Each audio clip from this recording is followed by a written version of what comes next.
मनातू के लोग, सभी को मेरा प्रणाम है। और आज के दिन इस पावन प्रांगण में जो राजमणि दीदी नीलम आनंद का जन्मस्थान है, जन्मस्थली है, आप सभी यहां इतनी संख्या में आए हैं जितना अंदाजा तो नहीं था,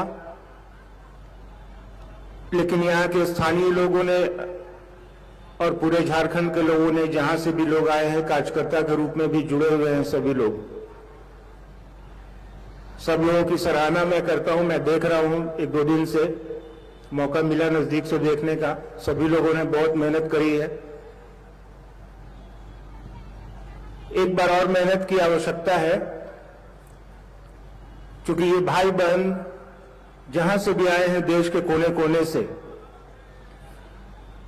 साहब श्री हरिंदर आनंद जी और दीदी नीलम आनंद के कलेजे के टुकड़े हैं। सभी उनके बहुत प्रिय हैं। तो सभी से मेरा ये निवेदन होगा कि यहां से अपने घरों की तरफ, गंतव्य की तरफ जाते वक्त एक दूसरे का ध्यान रखें, बच्चों का हाथ न छोड़ें, पकड़ के रखें उन्हें। जहां आपने अपनी गाड़ियां लगवाई हैं वहीं जाएं और धीरे धीरे यहां से जाने का प्रयास करेंगे। क्योंकि चर्चा की कड़ी में मुझे विषय दिया गया है कि मैं अपनी अनुभूति आप सबों से बताऊं, साझा करूं। तो मेरी सबसे बड़ी अनुभूति है कि मैं जैसे आप सभी परिवार है, उस परिवार का मैं हिस्सा हूं। मैं भी एक शिव शिष्य हूं आप सबों की तरह। ये एक अनुभूति है, इससे अच्छी अनुभूति और क्या हो सकती है। साहब और दीदी ने तो हवा मिट्टी पानी की तरह 3 सूत्र बांट दिए। अब हमारी और आपकी जिम्मेवारी है कि इन 3 सूत्रों को लोगों को बांटा जाए। साहब हमेशा कहते थे, बांटो यार, तुम्हारे पास जो चीज है। बांटने से चीजें बढ़ती हैं। और इससे अच्छी चीज क्या बांटी जा सकती है कि हम और आप शिव को बांटने चले। हम और आप शिव को दे रहे हैं लोगों को। और जिनके जीवन में शिव आ जाते हैं ना, दीदी कहती हैं कि उनका जीवन शिवमय हो जाता है। तो आप सबों का जीवन शिवमय हो जाए, सुखमय हो जाए। आप भी शिव की तरफ चले, आपका मन शिव की तरफ चले, क्योंकि साहब ने कहा है आओ चले शिव की ओर। तो शिव की ओर कदम तो जाएंगे नहीं, मन जाएगा हमारा और आपका। तो मन को अपने गुरु शिव की तरफ ले चलने की कोशिश करिए। और जहां तक अनुभूति की बात है, मैंने आपको बताया ही, मैं शिव का शिष्य हूं। जैसे आप हैं वैसे मैं भी हूं। इस बात को समझिए और लोगों को भी समझाने का प्रयास करिए। क्योंकि आपकी संख्या बहुत ज्यादा है, मुझे चिंता भी हो रही है। यहां बैठे सभी लोग आप ही की सेवा के लिए यहां मौजूद है। तो आपसे भी विनती होगी कि जरूर अपना ध्यान रखें। आप अपने साथ जिनको लाए हैं उनका भी ध्यान रखें और बड़े इत्मीनान से यहां से जाने का प्रयास करिएगा। ये मेरी विनती है, इसको जरूर मानने की कोशिश करिएगा। अब और भी वक्ता लोग हैं, आप उनसे सुनिए। आप सबों के चरणों में मेरा प्रणाम। सुना हम लोगों ने भी मोनू भैया से। आगे जो विषय है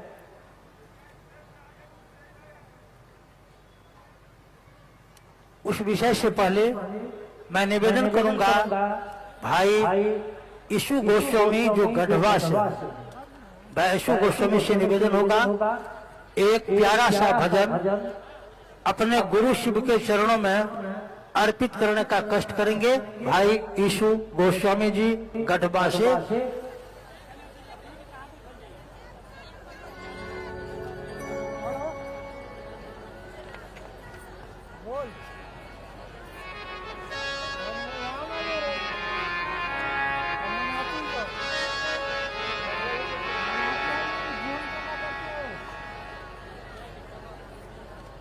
खत्म होता है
11 9 नंबर हारमोनियम।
अपने गुरुदेव महादेव के चरणों में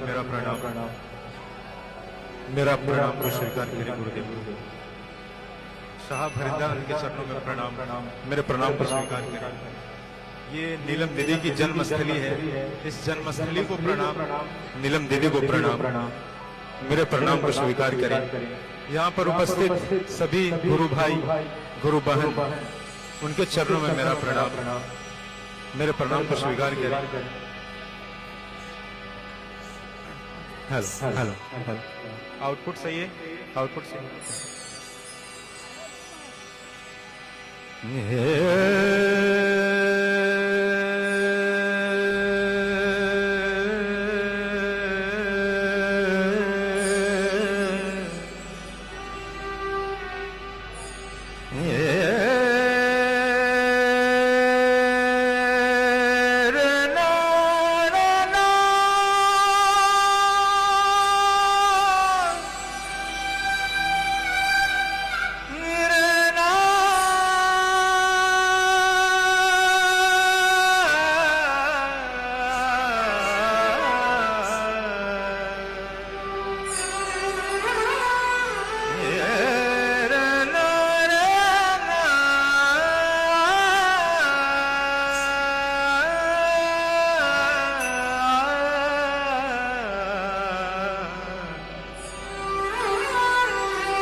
ये दुनिया तुम्हें कुछ नहीं देने वाली, ये दुनिया तुम्हें कुछ नहीं देने वाली।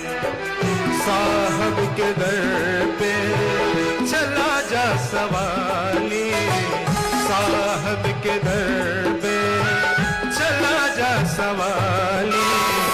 ये दुनिया तुम्हें कुछ नहीं देने वाली, ये दुनिया तुम्हें कुछ नहीं देने वाली।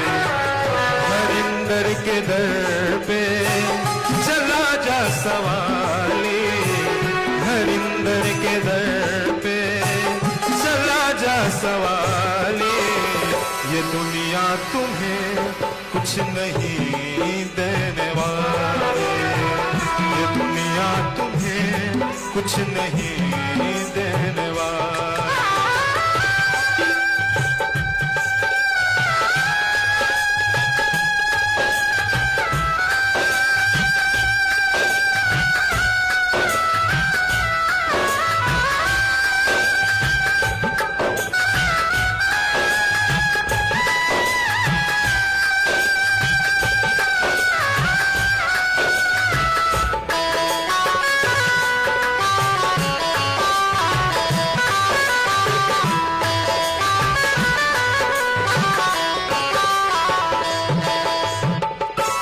उधर कमो है ताज सारा जमाना, हसी उधर कमो है ताज सारा जमाना।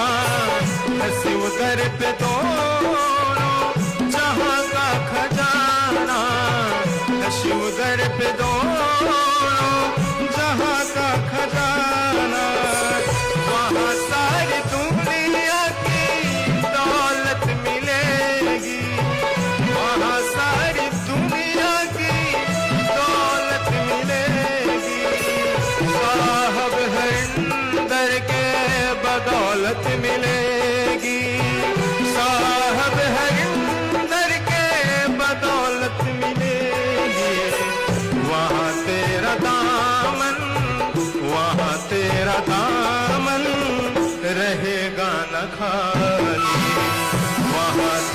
दामन रहेगा न खाली। हरिंदर के दर पे चला जा सवाली, हरिंदर के दर पे चला जा सवाली। ये दुनिया तुम्हें कुछ नहीं देने वाली, ये दुनिया तुम्हें कुछ नहीं देने वाली।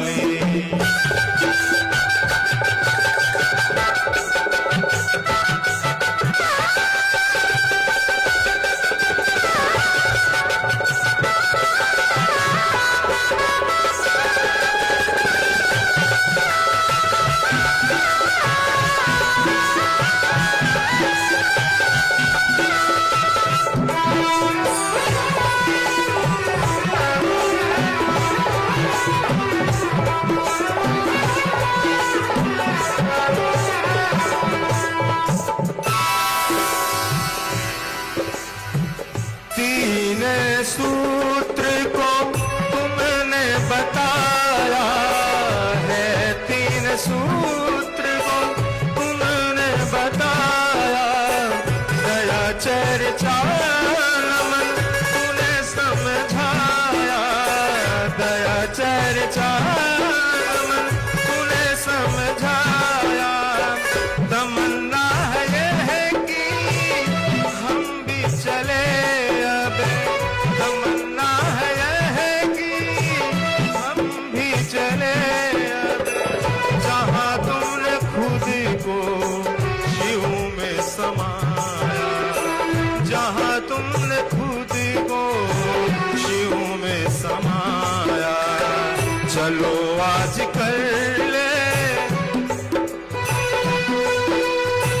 चलो आज कर ले शिव की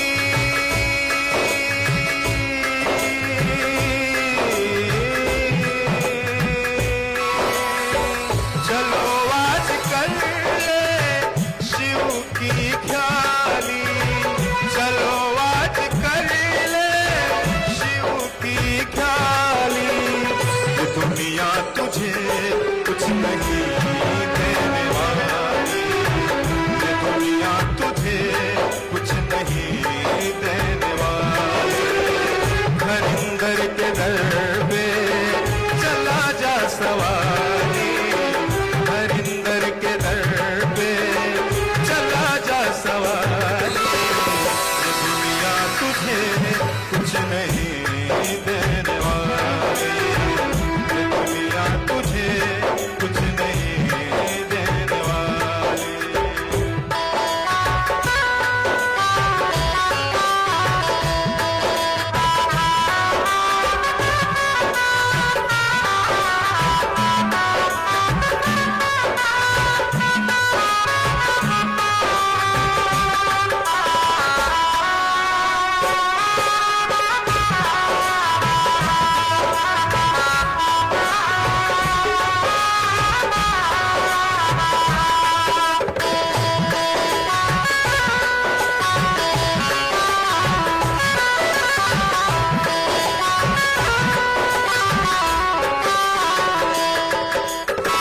सुनो दुनिया वाले साहब की जुबानी, सुनो दुनिया वाले साहब की जुबानी। शिव जैसा गुरु कोई ना और ना ज्ञानी, शिव जैसा गुरु कोई ना और ना ज्ञानी। आओ हमें सब शिष्य बने,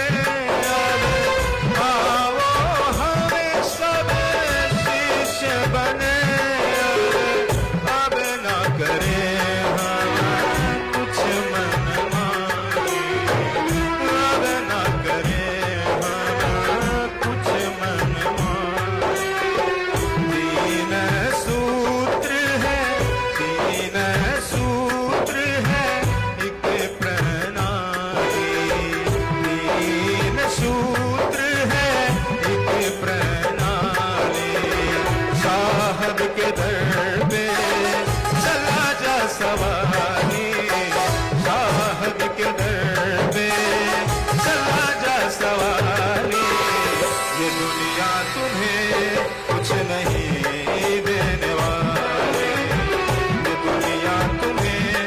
कुछ नहीं देने।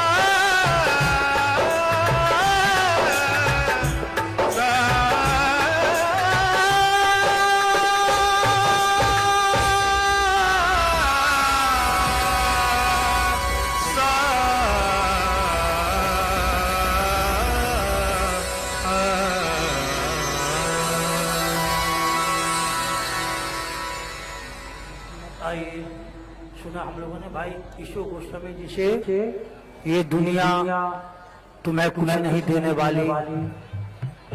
और आगे जो विषय हमने आपसे पूर्व में निवेदन किया, फिर मैं कहूंगा आप जगह लेकर बैठ जाए, इधर उधर आप घूमेंगे, बात ठीक से सुन नहीं पाएंगे और फिर समझने में दिक्कत होगी। जो विषय है अब मानव जीवन में गुरु, शिव का गुरु पद, शिव का गुरु पद विषय है और इस विषय पर ही यह धूरी है। इसी शिव के गुरु पद को साहब श्री ने संसार में उजागर किए। और मैं आपको बतलाऊं, साधु कभी मरते नहीं, साधु कभी मरते नहीं। एक आकाशवाणी आई और उस आकाशवाणी ने जिनके दिल को झकझोर दिया वह हमारी आपकी प्यारी बहन अनुनीता आनंद जी। मेरा निवेदन होगा, हम लोग प्रेम से बोलते हैं लवली दीदी, लवली दीदी से निवेदन होगा शिव का गुरु पद विषय पर अपनी भावनाओं को हमारे आपके दिनों तक पहुंचाएगी लवली दीदी हमारे बीच।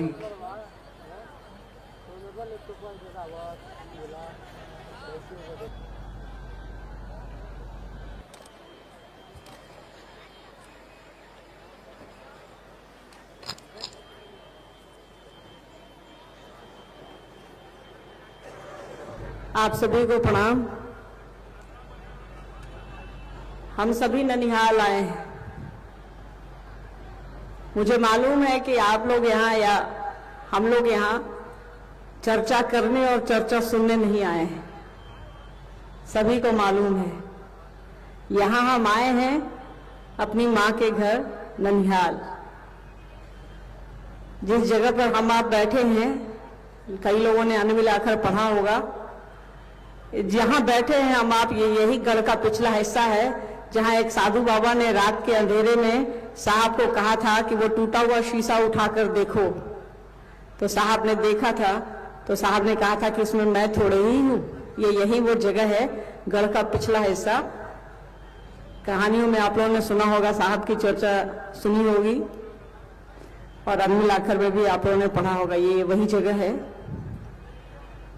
हम लोग ननिहाल आए हैं तो यहाँ के लोग, हमारे मामू, आपके मामू, आपकी मामी, सारे भाई बहन लोग मिल करके लगने नहीं दे रहे हैं कि माँ बाप नहीं है।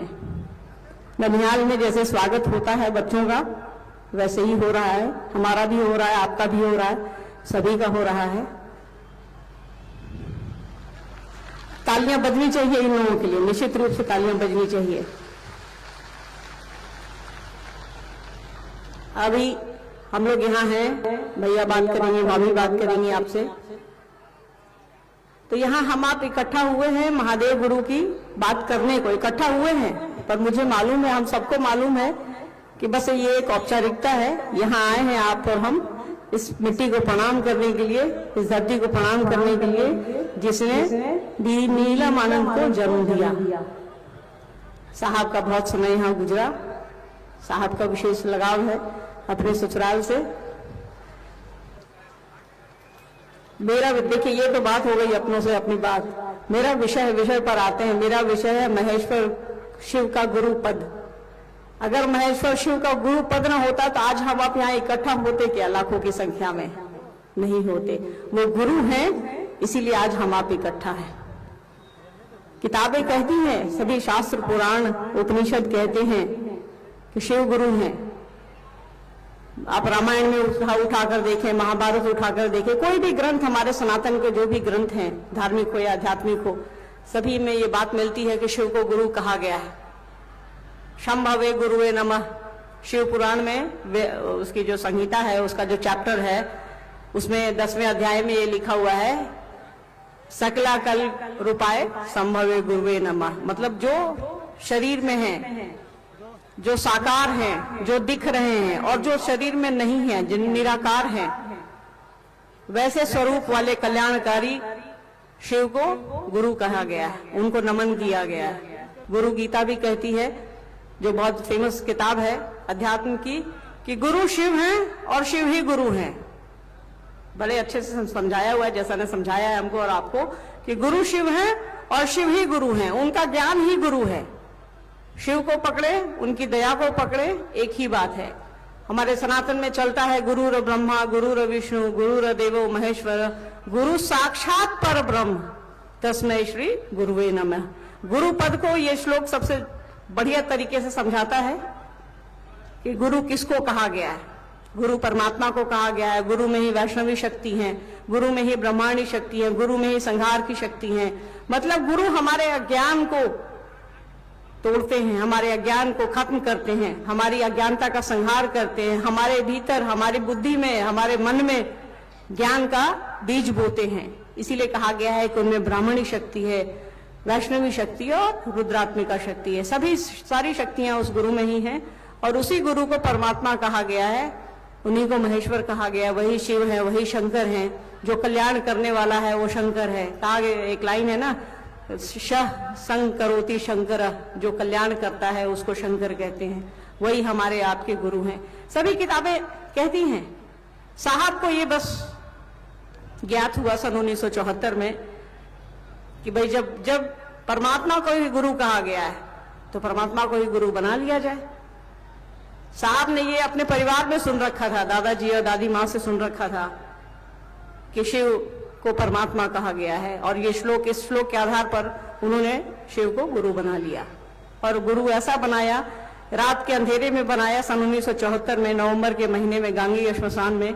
और आज देखिए, एक आदमी ने अंधेरे में शिव को गुरु बनाया और आज हमारे आपके जीवन में, करोड़ों लोगों के जीवन में रोशनी फैल गई है। तो ये गुरु का पद ही ऐसा है, इनके बिना हम आप कुछ कर ही नहीं सकते हैं। सब कुछ अछूता है, ज्ञान नहीं है तो हम आप कुछ नहीं कर सकते हैं। सारी चीजें ज्ञान से रिलेटेड है। हमको और आपको मोबाइल मिल जाए, कोई अगर नहीं बताए कि ये ऑन कैसे होगा, ऑफ कैसे होगा, नंबर कैसे लगेगा, तो हम आप कुछ नहीं कर सकते हैं। तो ज्ञान गुरु देते हैं। अब ज्ञान किस संदर्भ में हमको और आपको चाहिए, ये थोड़ा समझने की आवश्यकता है कि मोबाइल सीखना है, जगत सीख रहा है, या शिव को सीखना है। उनको बस समझा ही जा सकता, साधा तो जा नहीं सकता। तो उनसे दया पाने के लिए साहब ने हमको और आपको 3 काम बताया कि शिव का गुरु पद तभी परिभाषित होगा जब उनके शिष्य होंगे। साहब की बात याद रखिए, दीदी माँ की बात याद रखिए। उन्होंने कहा है कि इतना अच्छा गुरु है, उसका चेला ही नहीं है। साहब ने जब शिव को गुरु बनाया, चमत्कार सीखने के लिए बनाया, उन्होंने कहा महादेव से कि मैं जानता हूं कि आप मुझे चमत्कार नहीं सिखाएंगे, फिर भी मैं आपको छोड़कर नहीं जाऊंगा। तो जब गुरु बढ़िया मिलेगा तो वो चेला को ढूंढ लेगा। साहब ने लिखा शिष्यानुभूति में, गुरु शिष्य की तलाश करते हैं। गुरु बढ़िया होगा, चेला ढूंढ लेगा उसको। चेला को गुरु ढूंढने की जरूरत नहीं है, खुद ही गुरु ढूंढ लेते हैं। तो इस पद की सार्थकता ही यही है कि हम आप हों। कोई माँ है तो उस शब्द की सार्थकता यही है कि उसके बच्चे हैं, वो किसी से प्रेम करती है, कोई उसकी संतान है। तो वैसे ही गुरु शब्द ही ऐसा है जिसका अर्थ है कि चेला है, शिष्य है। कोई डॉक्टर है मतलब मरीज है, रोगी है। तो ये समझना होगा कि अगर गुरु का पद है मतलब चेला है उसका। तो सनातन से ही चला आ रहा है शिव गुरु का पद। उनको विश्व गुरु कहा गया, गुरुओं का गुरु कहा गया, गुराधिपति कहा गया, सब गुरुओं का अधिपति कहा गया। तो उनके शिष्य बनने की बस प्रक्रिया चल रही है। किसी ने बताया नहीं हमको और आपको। ये तो साहब और दीदी हैं जो इस धरती पर आए और उन्होंने कहा शिव को गुरु बनाइए, इसके लिए उन्होंने 3 सूत्र दिए।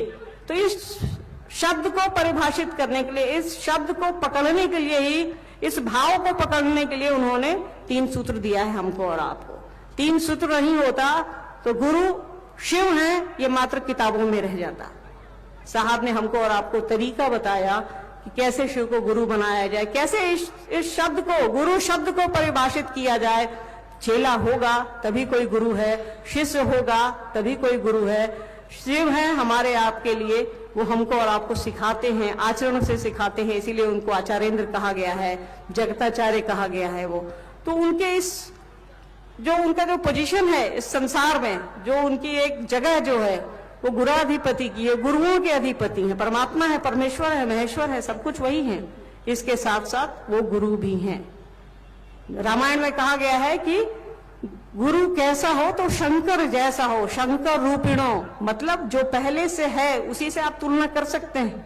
हम आप एक दूसरे की खूबसूरती की तुलना करते हैं ना चांद से, कहते हैं ना कि परसों धूप बहुत अच्छी निकली थी, ये नहीं कहते कि आगे 2 दिन बाद धूप बहुत अच्छी निकलेगी। जो हो गया है उसी के बारे में तुलना करते हैं। तो कहा गया है गुरु शंकर रूपिणो, तो गुरु कैसा हो, शंकर जैसा हो, मतलब वो पहले से गुरु हैं तभी उनकी तुलना हो रही है, तभी उनकी उपमा दी जा रही है। महाभारत में भी कृष्ण के गुरु उपमन्यु हैं। उपमन्यु ने कहा कि जिसके जीवन में एक पल भी शिव नहीं आए उसका जीवन बेकार है। तो ये महादेव का गुरु पद ही ऐसा है कि उनके बिना हम आप अधूरे हैं। जब तक ज्ञान नहीं लेंगे तब तक ये संसार चलेगा नहीं। इसीलिए वो दुनिया के सबसे बड़े गुरु हैं, क्योंकि उन्होंने हमको और आपको बनाया है। जिसने बनाया है उससे अच्छा गुरु कोई नहीं हो सकता है। तो यही है शिव का गुरु पद। ज्यादा कुछ कहने को नहीं है। साहब दीदी आपको समझा रहे हैं, आप समझ भी रहे हैं, हम आप सभी समझ रहे हैं इस दिशा में, इस विषय पर। उन्होंने किताबें लिखी हैं, शिष्यानुभूति लिखी है, उनकी लाखों शिव चर्चाएं हैं, यूट्यूब पर उपलब्ध हैं। माँ की तो थोड़ी कम है। सुनिए, समझिए, उनकी पुस्तक पढ़िए और आपस में साथ मिलकर के आगे बढ़िए। ये साथ चलने की विधा है। भगवान शिव की शिष्यता साथ चलने की विधा है, एक साथ चलने की विधा है, प्यार से चलने की विधा है, प्यार की विधा है। तो एक साथ चलिए, सुरक्षित रहिए, सुरक्षित जाइए। इतनी भीड़ है यहाँ, ये भीड़ जो है मुझे मालूम है मेरे लिए या किसी और के लिए या किसी और के लिए नहीं आई है। भीड़ सिर्फ और सिर्फ साहब और दीदी माँ के लिए आई है।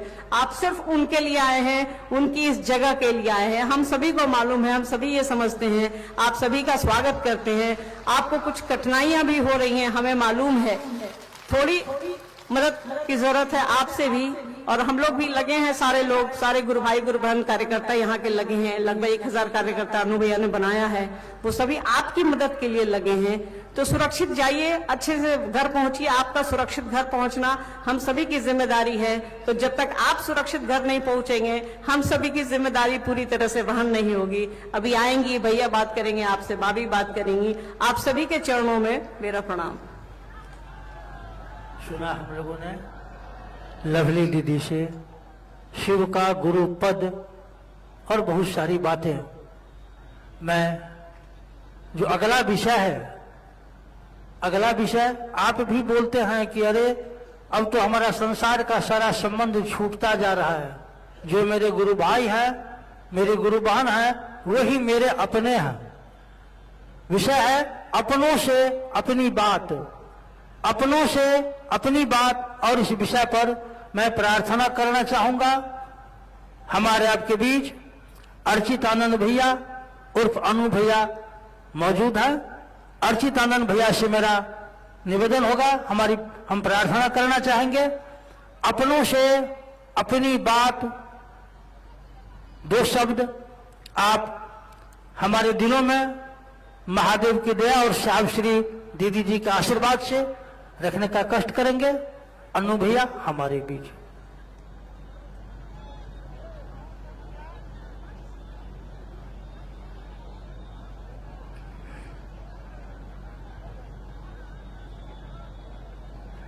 हमारे गुरु महादेव साहब, दीदी और मनाथू के इस पवित्र प्रांगण में बैठे तमाम गुरु भाई गुरु बहन को मेरा प्रणाम है।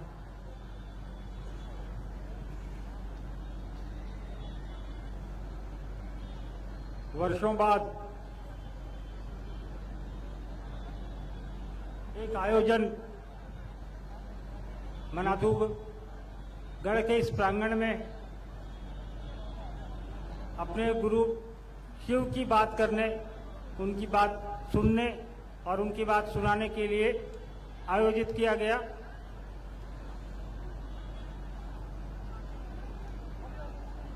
हमारी आपकी माँ दीदी नीलम आनंद की यह जन्मस्थली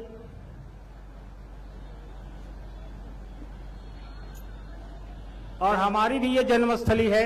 हम लोगों का भी जन्म इसी स्थल पे हुआ है, मनातू में ही।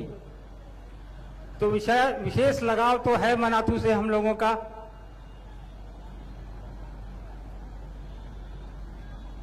और माँ तो माँ होती हैं। ये अलग बात है कि दीदी नीलम के शरीर से हमने जन्म लिया है, लेकिन दीदी नीलम ने आपके हमारे जैसे करोड़ों बच्चे इस देश में खड़े कर दिए हैं अपने शिव गुरु के नाम के लिए। हमको आपको जो प्रेम, जो स्नेह, जो दिशा उन्होंने एक माँ की तरह दिया, आज उसका नतीजा पूरी दुनिया में दिखाई दे रहा है। हमने बचपन से देखा उनको कि गुरु भाइयों में, गुरु बहनों में जो भी उनके पास आया, जो भी उनसे मिला, उसको भी उतना ही स्नेह मिला जितना हम लोगों को मिलता था। उन्होंने ये बगिया जो सींची है शिव शिष्यों की, साहब श्री हरिंद्रानंद जी के कदम से कदम मिलाकर, उन दिनों भी हम लोगों ने देखा है जब उंगली पे गिने चुने शिव शिष्य हुआ करते थे।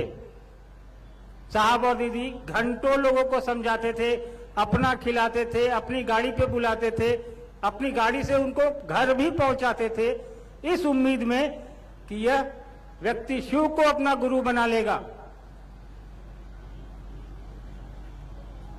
और ये एक दिन का काम नहीं था उनका, प्रतिदिन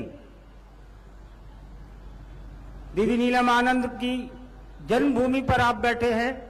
उनकी पृष्ठभूमि, उनका पूर्व का किसी को बताने की जरूरत नहीं है कि वो किस घर से आती थी, किसी चीज की दिक्कत नहीं, किस घर में ब्याही गई थी, वहां भी किसी चीज की दिक्कत नहीं। साहब खुद एक अधिकारी, उसके बावजूद साहब और दीदी ने शिव की शिष्टता को हर एक दिल में उतारने के लिए हमारे आपके बीच मेहनत की। शिव का गुरु स्वरूप स्थापित हो जाए हमारे आपके दिलों में, हमारे आपके जेहन में, उसके लिए काम किया।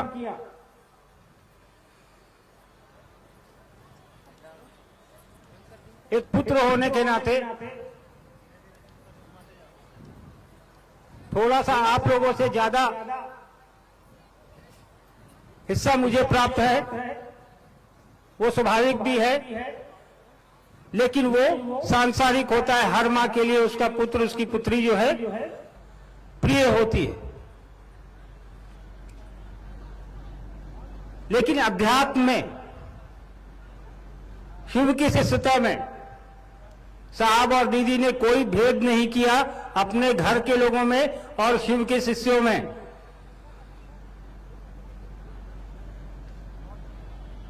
और एक मां की यही असलियत होती है कि उसके लिए बच्चे सभी समान होते हैं, जो उसके शरीर से निकले हैं वो भी, जिसको वो अपना बच्चा मानती है वो भी।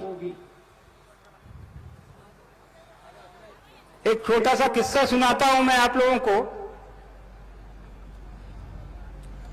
मधेपुरा में साहब मजिस्ट्रेट हुआ करते थे। ये किस्सा मैंने एक दो जगह और सुनाया है। इस कहानी को सुनाने के पीछे एक मेरा मतलब है कि आप लोग को समझिएगा इसके मर्म को कि मैं क्यों बता रहा हूं। एक मां का दर्द क्या होता है या एक मां का एहसास क्या होता है बच्चों के लिए। यहां मोनू लवली भी बैठे हैं। तो शाम में एक शिक्षक आया करते थे पढ़ाने हम लोगों को, नाम नहीं बताऊंगा क्योंकि वो शिक्षक अभी शरीर में हैं। तो साहब प्रतिदिन की तरह अपने कार्यालय से आए और ड्राइंग रूम एक लंबा सा था, वहां पे साहब और दीदी शिव चर्चा में लोगों के साथ बैठ गए। वो शिक्षक जो थे उनका पढ़ाने का समय हुआ, वो आए और हम लोग तीनों को एक साथ ही पढ़ाते थे वो। तो उस दिन मेरा मन नहीं था, हमने कहा कि आज पढ़ने की इच्छा नहीं है, क्या करें कि शिक्षक महोदय यहां से चले जाएं बिना पढ़ाए। तो दिमाग में कुछ खुराफात मेरे आया कि कैसे शिक्षक महोदय को यहां से निकाला जाए, आज छुट्टी मिल जाए। तभी मुझे ध्यान आया कि साहब के पूजा रूम में एक सांप रखा हुआ है। लवली को याद होगा, वो अभी भी है सांप, वो काला वाला। और वो सांप जो है वो बिल्कुल असली सांप की तरह दिखता था, वो आज भी है, रांची में रखा हुआ है पूजा घर में वो सांप। तो मैं गया चुपके से पूजा रूम में, वो सांप उठा ले आया और गेट के पीछे से उस कमरे में घुसा दिया। तो शिक्षक महोदय को पहले सांप दिखाई दे गया, इतना जोर से चिल्लाए कि सांप तो क्या डरेगा, लकड़ी का था, हम डर गए। हमने सांप जल्दी में उठाया, वापस पूजा रूम में रखा और वापस आके पूछा क्या हुआ सर। तो बोले भागो भागो वहां सांप है। लेकिन सर इतनी जोर से चिल्लाए थे कि बगल के कमरे में जहां साहब दीदी शिव चर्चा कर रहे थे गुरु भाई बहनों के साथ, सारे लोग दौड़ के चले आए कि कहां है सांप। तो सांप रहे तब तो मिले, सांप तो पूजा रूम में था। साहब समझ गए कि शैतानी इन्हीं की है, क्योंकि मैं ही सबसे किनारे बैठा था। तो साहब ने कुछ किया नहीं, एक थप्पड़ मुझे लगाया। उसके बाद कहा कि इसी का काम है। खैर थप्पड़ लगने का दुख तो नहीं था, लेकिन उसके बाद मास्टर की पढ़ाई से छुट्टी मिल गई, इसकी खुशी जरूर थी।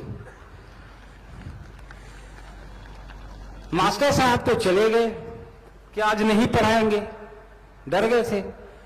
माँ वहीं खड़ी रह गई, साहब भी अपना चर्चा में वापस चले गए। इसके बाद देखिए एक माँ का दर्द, थप्पड़ उसके बेटे को लगा था, वो कह क्या रही है। और गुरु भाई जो खड़े थे उनसे कि बताइए लकड़ी के सांप से कोई डरता है, मेरे बच्चे को पिटवा दिया। उसको ये नहीं लग रहा है कि मास्टर डर गया, बच्चा मार खाया, गलती भी किया है, लेकिन उसको लग रहा है बच्चा मास्टर डरा क्या, लकड़ी के सांप से कोई डरता है। तो एक देखिए एक माँ का दर्द ये होता है। उन्होंने अपने बच्चों को, आपको, किसी को भी, उनका पल प्रतिपल का जो स्नेह है वो आज भी आपको हमको मिल रहा है। जब दिल्ली एम्स में भर्ती थी वो, बगल में उनके पेशेंट आते थे नए नए, वो ठीक होकर जाते थे, उनको वो शिव चर्चा सुनाती, उनको ठीक होने का आशीर्वाद देती। साहब कहते भी थे तुम ये क्या करती हो, उसका कष्ट तुमको लेना पड़ेगा। खुद इनकी दोनों किडनियां फेल थी, लेकिन दूसरे को आशीर्वाद देती थी उसी एम्स में कि तुम ठीक हो जाओगे।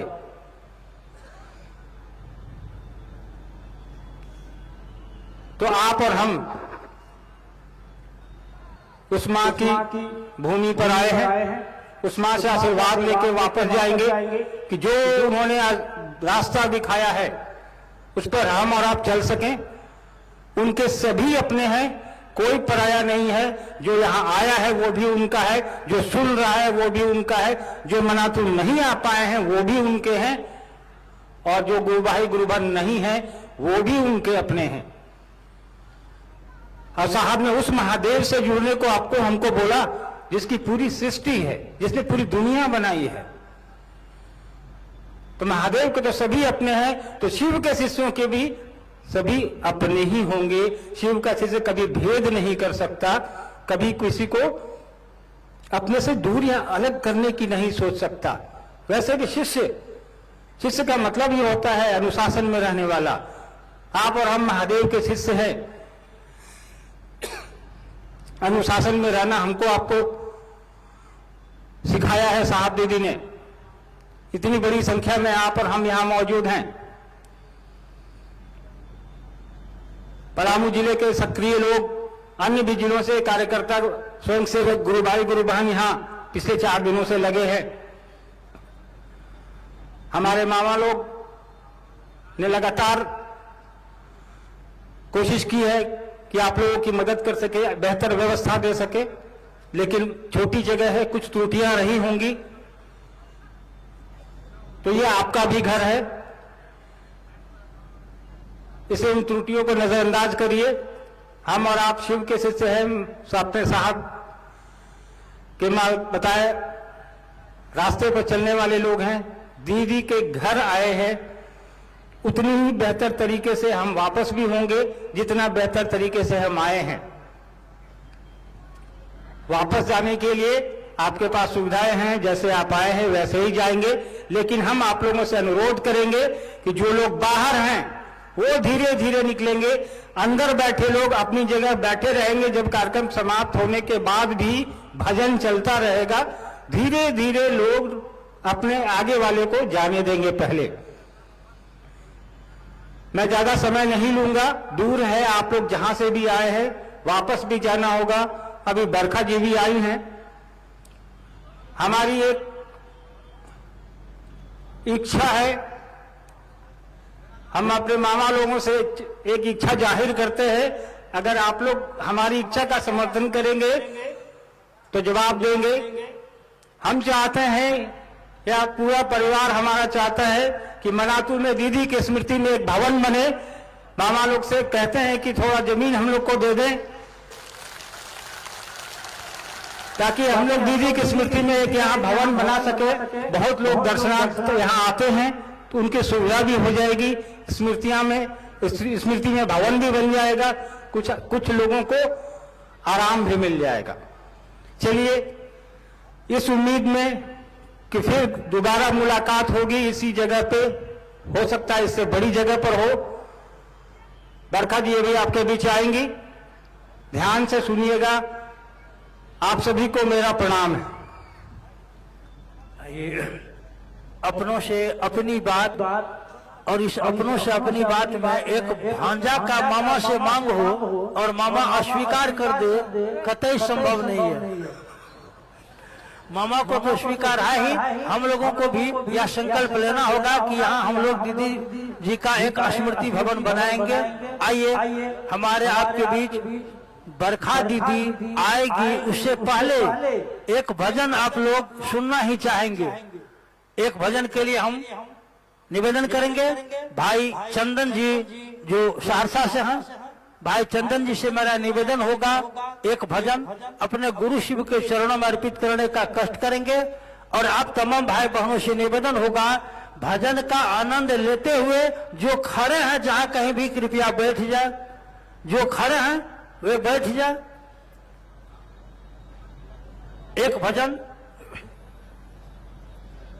भजन भाई चंदन जी से हम लोग सुनते हैं, और हम चाहेंगे कि भजन शिव साक्षात शिवान में आके गोरमुख जग को किए।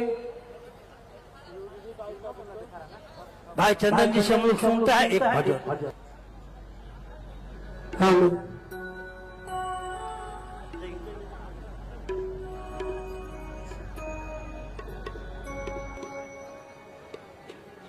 हेलो हेलो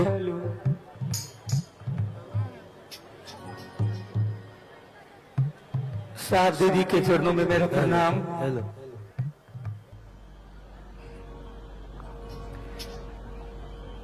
आज जो ये जन सैलाब है, इस जन सैलाब को देख के मन में एक भावना, एक पंक्ति,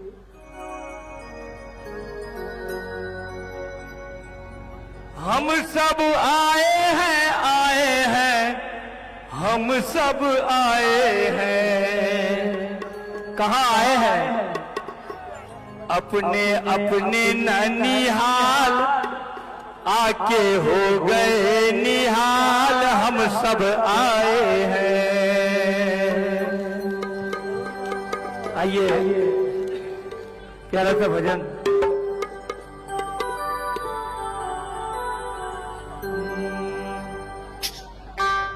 गुरुमुख जग को किए हे माई जगत गुरु हर से, गुरुमुख जग को किए हे माई जगत गुरु हर से, शिव साक्षात सिवान में आके गुरुमुख जग को किए, शिव साक्षात सिवान में आके गुरुमुख जग को किए, शिव साक्षात सिवान में आके गुरुमुख जग को किए, सिवान में आके गुरुमुख जग को किए।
सिवान में आके गुरुमुख जग को किए।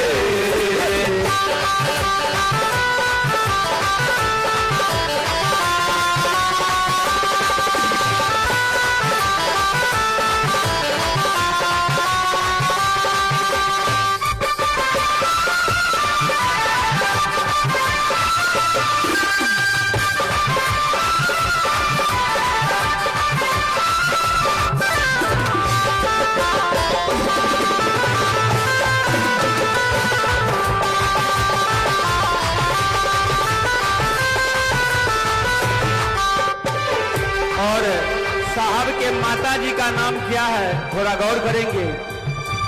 हे माता राधा के आंचल में शिव साक्षात खिलावे, माता राधा के आंचल में शिव साक्षात खिलावे, हे माता राधा के आंचल में शिव साक्षात खिलावे, माता राधा के आंचल में शिव साक्षात खिलावे।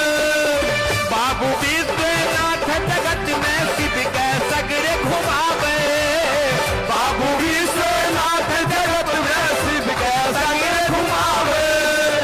कोटि कोटि नमन सो उनका, कोटि कोटि नमन सो उनका, कोटि कोटि नमन सो उनका, कोटि कोटि नमन सो उनका। शिव गुरु सगुन किए, शिव साक्षात सिवान में आके गुरुमुख जग को किए, शिव साक्षात सिवान में आके गुरुमुख जग को किए।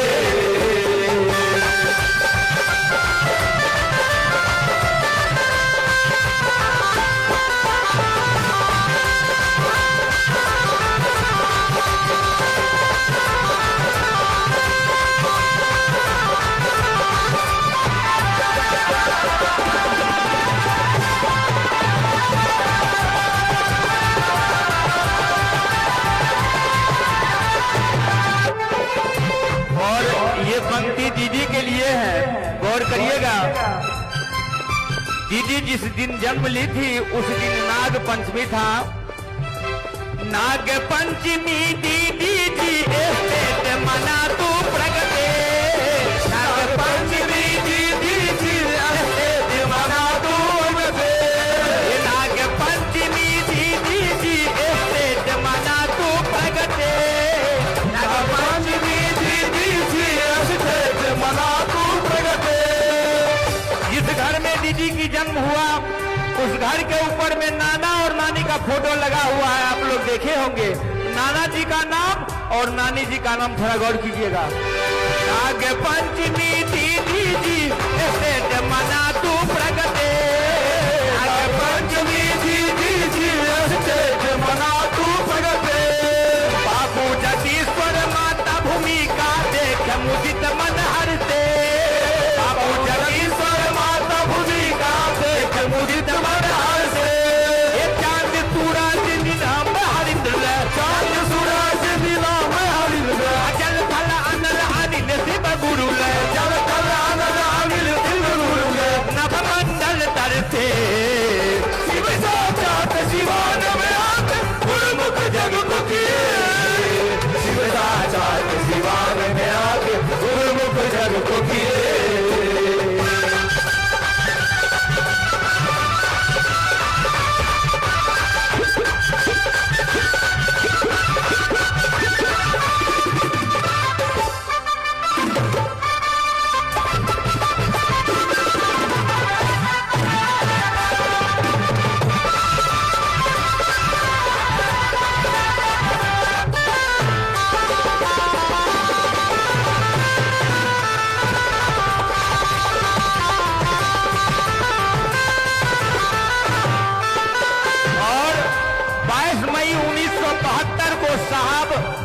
और दीदी एक संग हुई है। 22 मई 1972 शिव संग शक्ति शोभे, 22 मई 1972 शिव संग शक्ति शोभे। 22 मई 1972 शिव संग शक्ति शोभे, 22 मई 1972 शिव संग शक्ति शोभे। लाल लाल एक हमर शहर के देख के सबके जिया डरावे, लाल लाल एक हमर शहर के देख के सबके जिया डरावे। मात बरत डूबी तल जहिना, मात बरत डूबी तल जहिना, मात बरत डूबी तल जहिना, मात बरत डूबी तल जहिना। जगत गुरु प्रगटे जगता चाल शिवान में आके गुरुमुख जग को किए, शिव साक्षात शिवान में आके गुरुमुख जग को किए।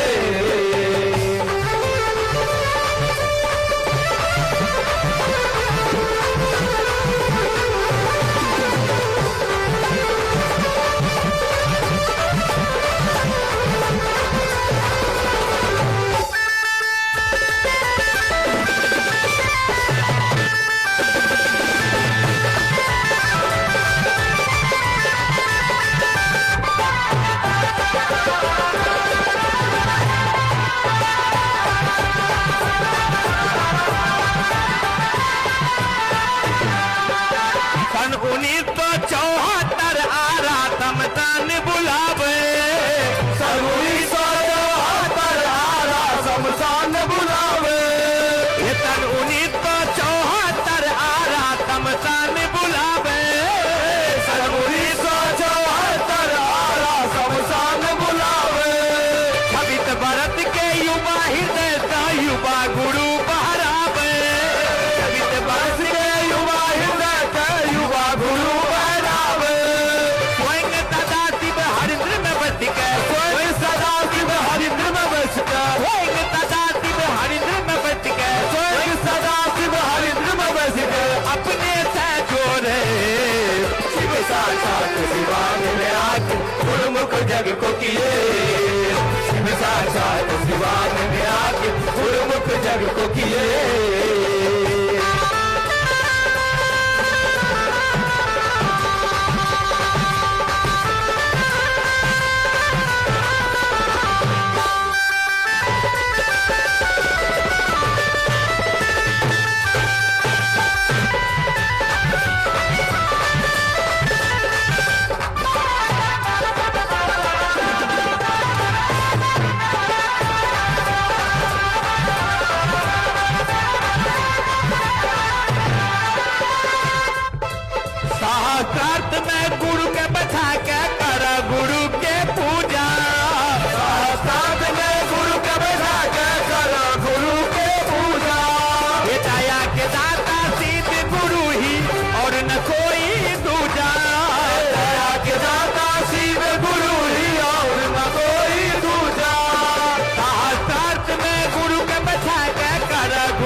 जग को किए, हे गुरुमुख जग को किए, हे माई जगत गुरु हर से, गुरुमुख जग को किए, हे माई जगत गुरु हर से, शिव साक्षात दीवान में आके गुरुमुख जग को किए, शिव साक्षात दीवान में आके गुरुमुख जग को किए, शिव साक्षात दीवान में आके गुरुमुख जग को किए, शिव साक्षात दीवान में आके गुरुमुख जग को किए।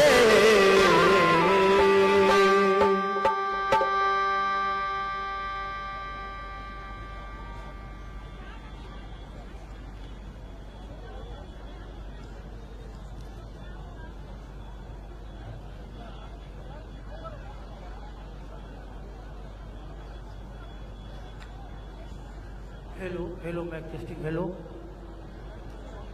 बड़ा ही प्यारा भजन अभी हम लोगों ने सुना, शिव साक्षात शिवान में आके, और इस भजन में बहुत सारी जानकारी हमको आपको मिल जाती है।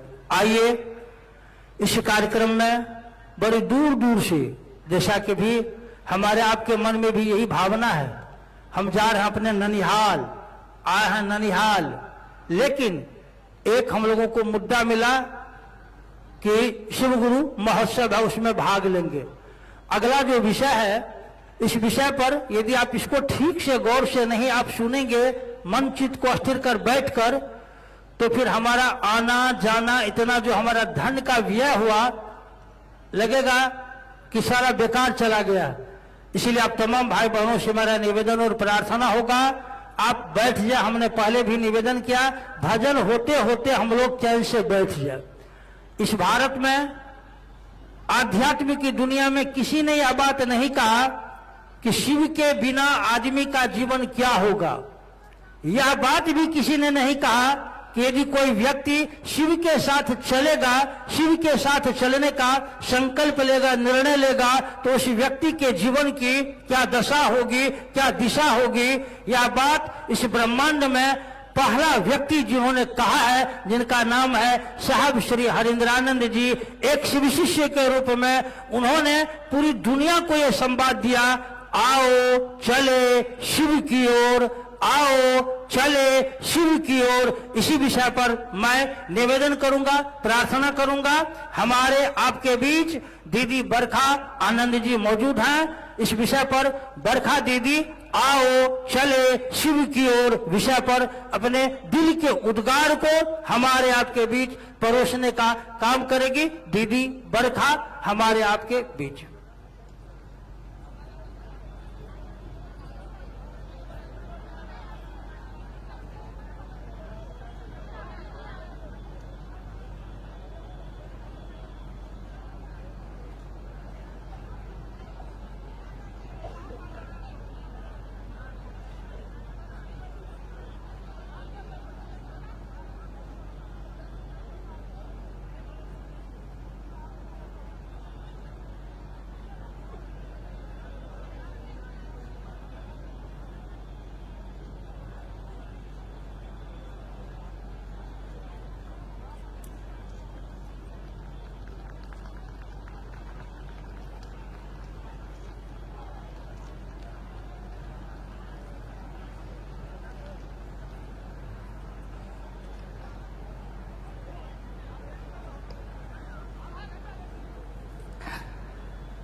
मेरे गुरु महेश्वर शिव को मेरा प्रणाम है।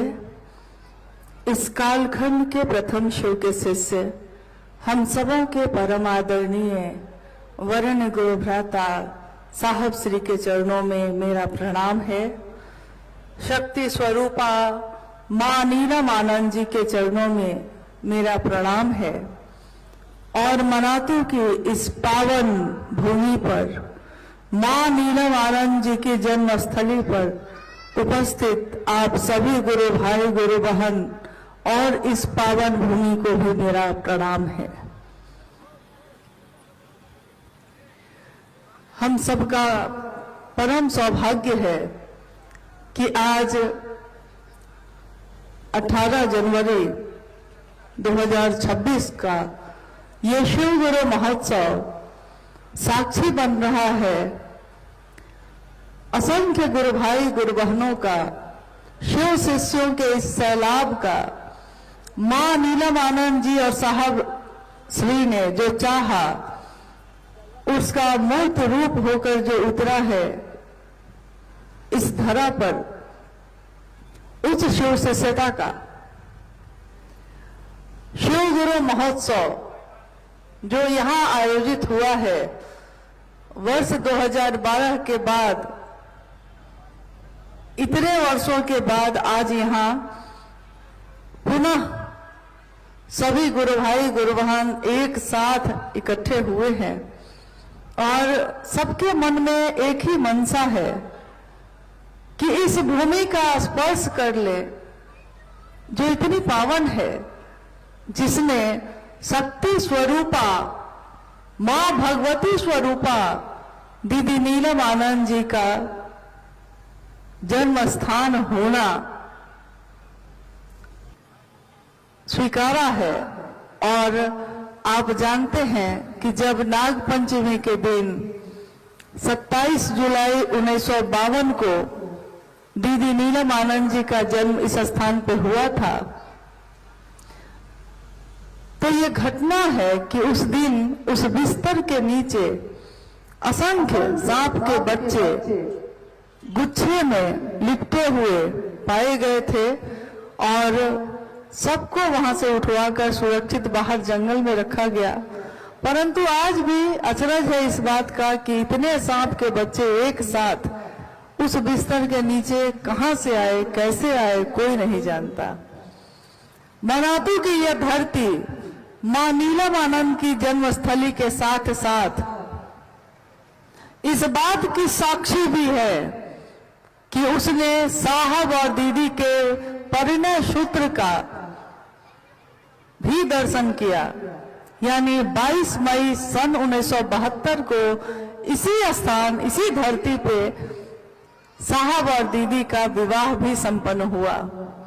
तो मनातू दोनों अर्थों में बहुत ही महत्वपूर्ण है, एक जहां जन्म हुआ और दूसरा जहां उनका विवाह भी हुआ, जहां साहब दूल्हा बनकर आए और हमारी मां दुल्हन बनी, जहां शक्ति और शिव का मिलन हुआ, वो ये स्थान है।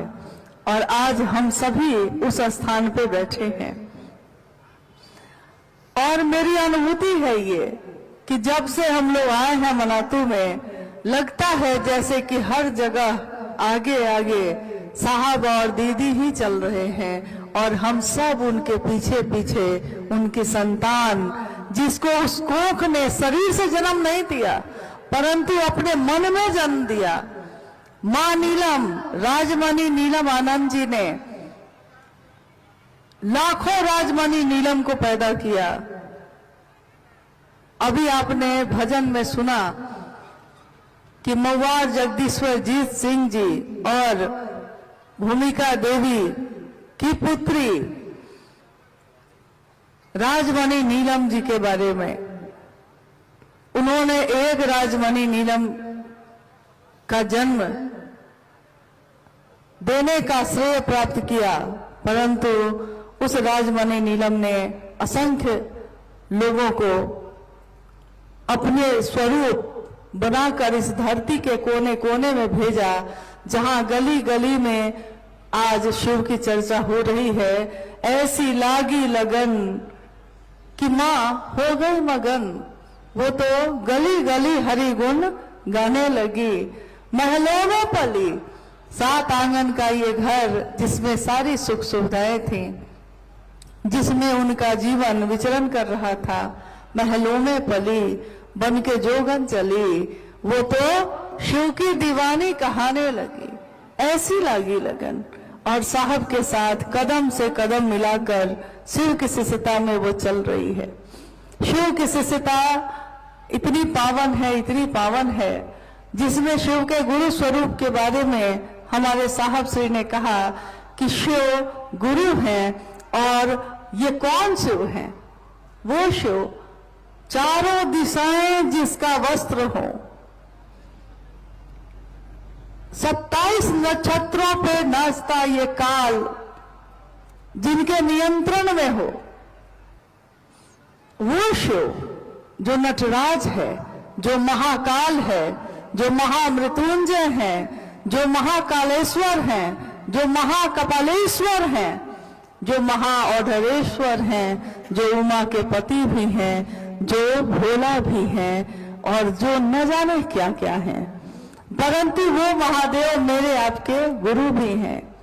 शिव का गुरु पद ये बताता है कि मनुष्य की शारीरिक शक्ति से बलशाली होती है उसकी मानसिक शक्ति, और उसकी मानसिक शक्ति से भी बलशाली होती है उसकी आध्यात्मिक शक्ति।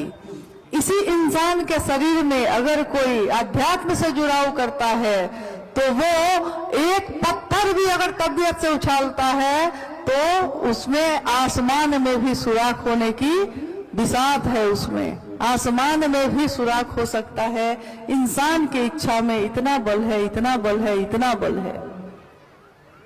जिस धरती पे आज ये शिव गुरु महोत्सव हो रहा है, आपने अनमिल आखर में ये पढ़ा होगा जिसमें साहब के जीवन की घटनाओं को लिखा गया है।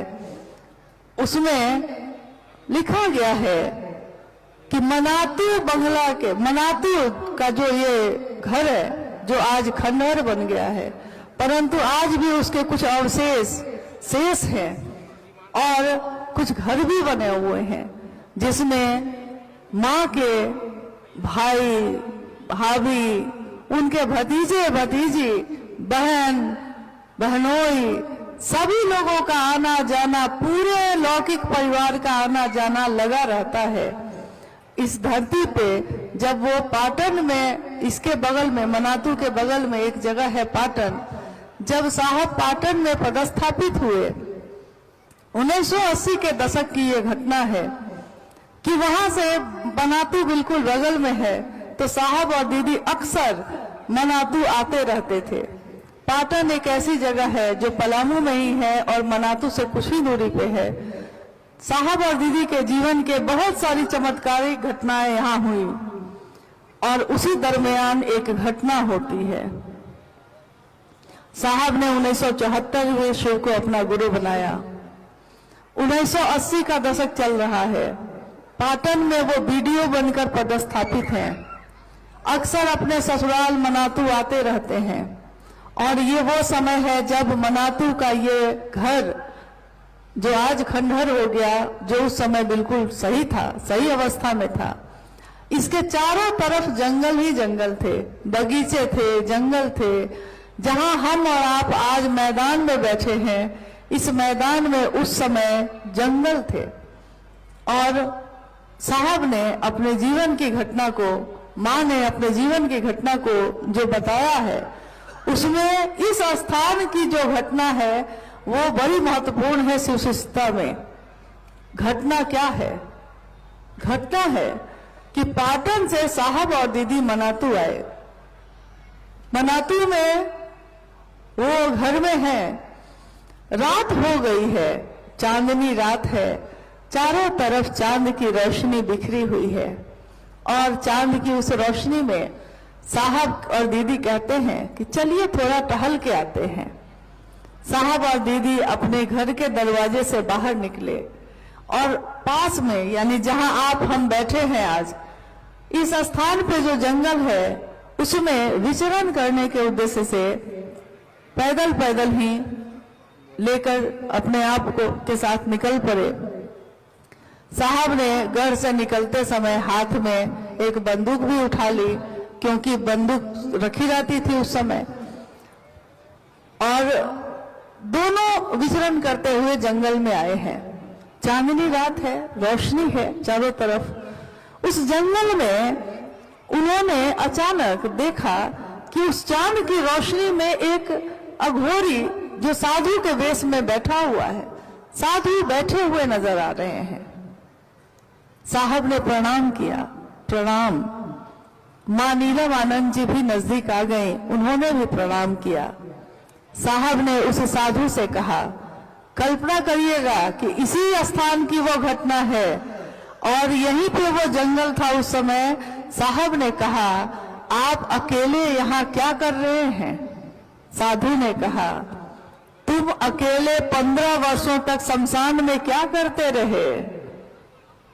साहब ने जैसे ही ये बात सुनी, वो समझ गए कि कोई सिद्ध पुरुष है। तो साहब ने कहा कि मैं तो आपसे इसलिए पूछ रहा था कि आप अकेले बैठे हैं, लेकिन मैं तो शमशान में साधना करता रहा और मैंने शिव को गुरु बनाया। उस साधु ने फिर से पूछा साहब से कि शिव की तो पूजा करते हैं सारे लोग, तो बताओ तुम शिव को गुरु क्यों मानते हो? लोग शिव को गुरु क्यों माने? लगभग 10-15 मिनट तक साहब शिव के गुरु स्वरूप की चर्चा उस साधु से करते रहे। फिर साधु ने कहा, बड़ा अच्छा बोलते हो। इस पे मां नीलम आनंद जी ने उस साधु से कहा, मां कह रही हैं साधु से कि देखिए ना बाबा, ये अक्सर कहते हैं कि मैं लगता है पिछले जन्म में मैं मेढक था, इसीलिए जब सावन की बारिश होती है तो मुझको बड़ा अच्छा लगता है।